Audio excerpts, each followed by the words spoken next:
अस्सलामुअलैकुम everyone and welcome back to our channel. I hope कि आप सब लोग बिल्कुल ठीक ठाक हैं, मज़े में हैं और अपनी लाइफ्स को एंजॉय कर रहे हैं।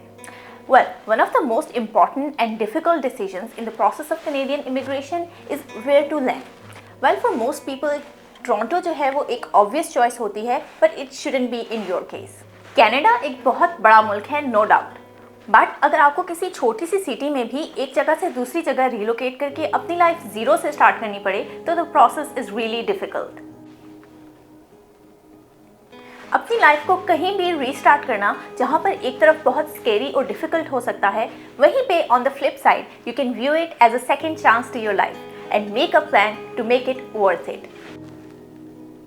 This is why to help you out to make a better decision for where to land in Canada, आज मैं आपके साथ थोड़ी सी टिप्स शेयर करूंगी जिनसे आप बेहतर डिसीजन ले सकते हैं based on your knowledge. So let's get into the video. सबसे पहली और इम्पॉर्टेंट चीज़ जो आपको कंसिडर करनी होती है while relocating to Canada is the job prospects in your field in certain area, क्योंकि जॉब ही वो सोर्स है जो आपको अपनी लाइफ को सस्टेन करने में हेल्प करेगा।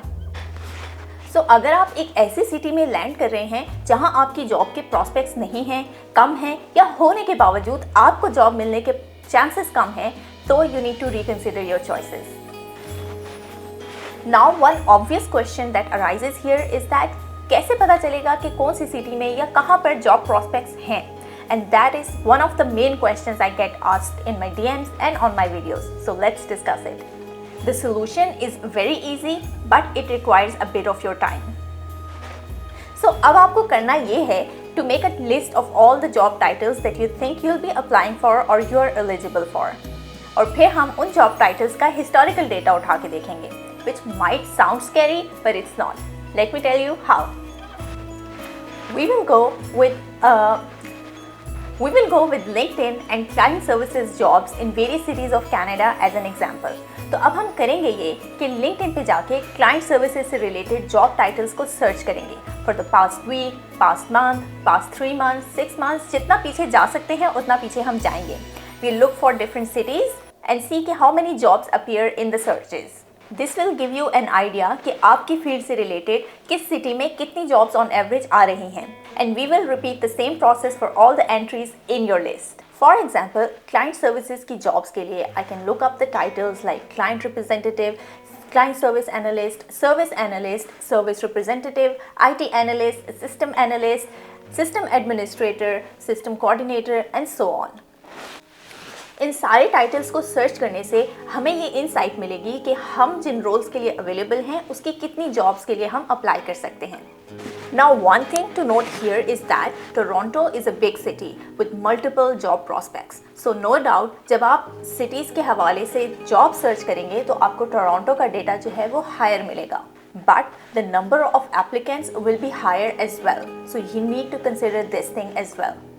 So unless the numbers make sense according to the population of Toronto and competition in the area, it does not make sense to choose Toronto as an obvious choice of your landing city.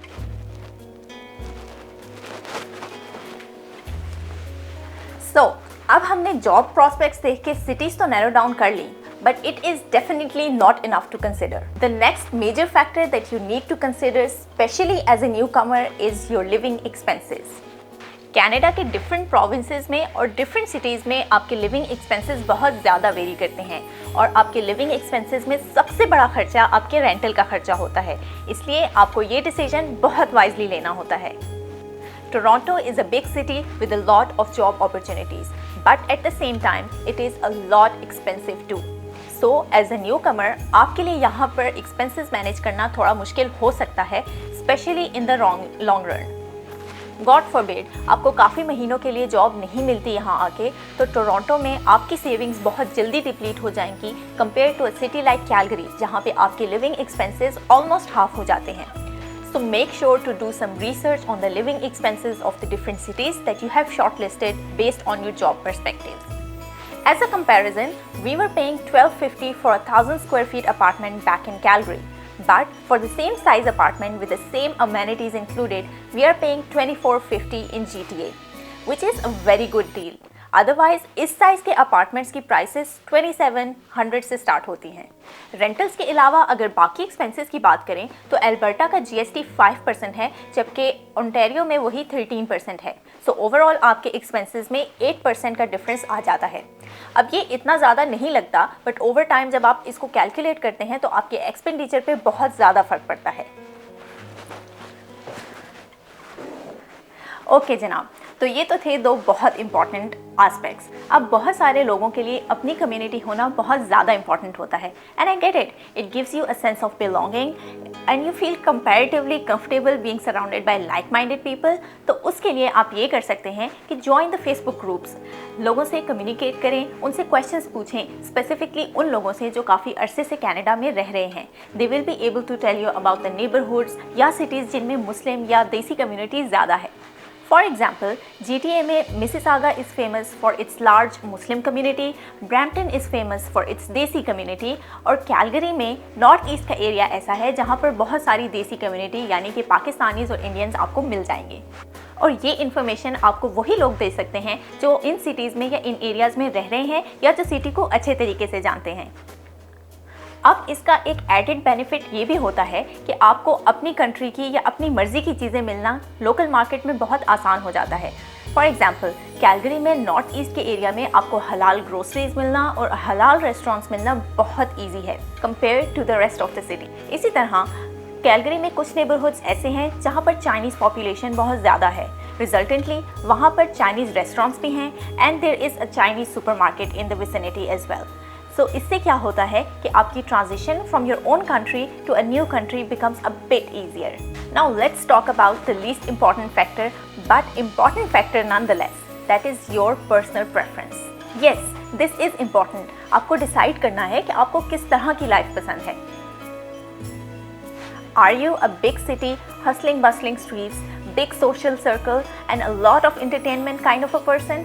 या फिर small town, quieter streets, tight-knit community and surrounded by nature kind? So make your choice according to that.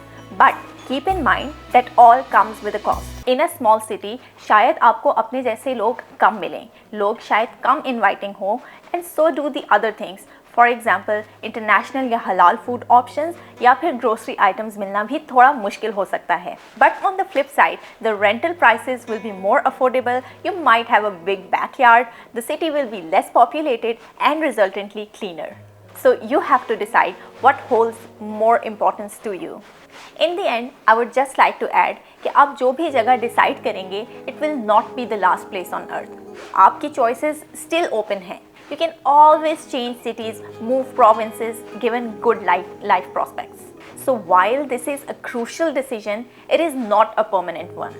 अगर आपको life में किसी भी point पे ये feel हो कि that this is the wrong decision और wrong choice for you, you can always correct your mistake and be in the right place.